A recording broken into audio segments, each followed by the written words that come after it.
Petit point leçon. Utiliser les propriétés de l'exponentielle. Alors, on va voir 4 propriétés d'exponentielle. On va les utiliser pour faire des simplifications.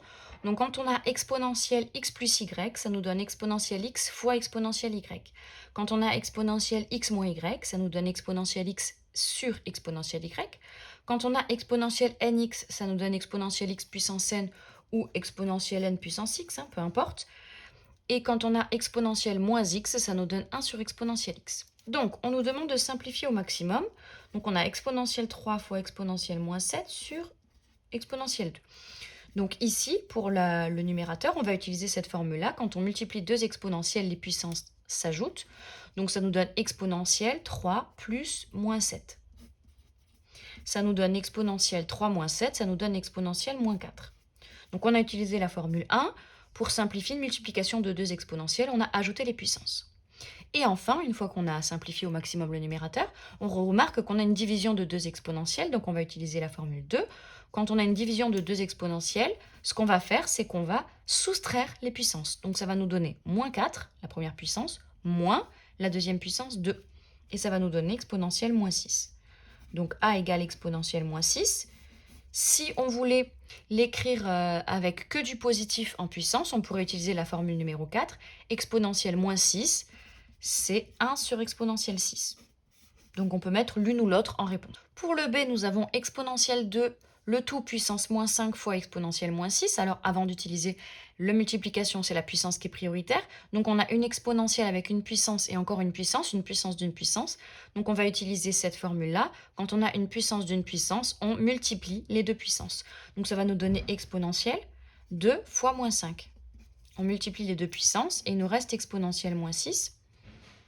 Donc 2 fois moins 5, ça nous donne moins 10, fois exponentielle moins 6. Il nous reste à utiliser encore une fois la première formule, exponentielle x fois exponentielle y, on ajoute les puissances, donc ça nous donne exponentielle, la première puissance c'est moins 10, plus on ajoute la deuxième moins 6, ça nous donne exponentielle moins 10 moins 6, moins 16. Donc b égale exponentielle moins 16, et comme tout à l'heure, on peut écrire que c'est 1 sur exponentielle 16 en utilisant la formule numéro 4.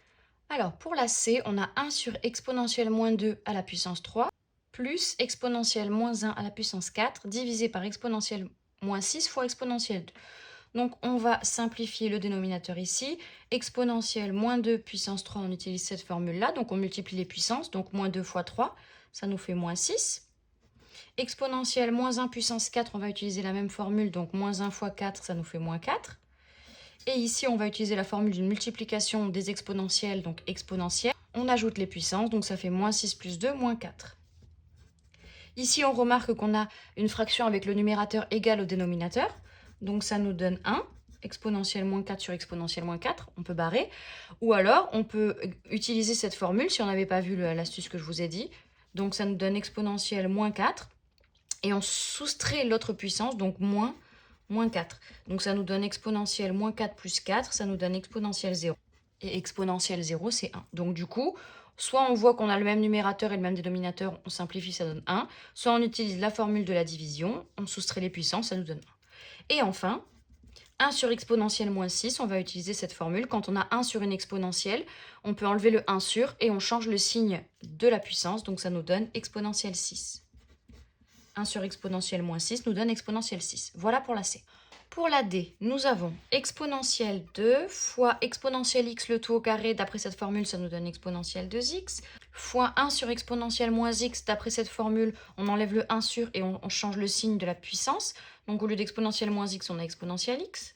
Ici, 1 sur exponentielle moins 5 avec la même formule, ça nous donne exponentielle 5. E tout court, c'est exponentielle 1. Exponentielle 3x. Donc là, on n'a plus que des multiplications. Donc là, quand on a 3 multiplications, on garde l'exponentielle, on ajoute toutes les puissances. Donc ça nous donne 2 plus 2x plus x. Et en bas, on a la même chose, 3 multiplications. Donc on ajoute les puissances. Donc 5 plus 1 plus 3x. Donc ça nous donne exponentielle 2x plus x, donc 3x plus 2. Au numérateur, on a exponentielle 3x plus 2. Et ici, au dénominateur, 3x plus 5 plus 1, 6. Donc, on arrive à deux exponentielles, une au numérateur, une au dénominateur. Donc, on va utiliser la formule de la division. Donc, on écrit la première puissance, la puissance d'en haut, 3x plus 2, moins la puissance d'en bas, 3x plus 6.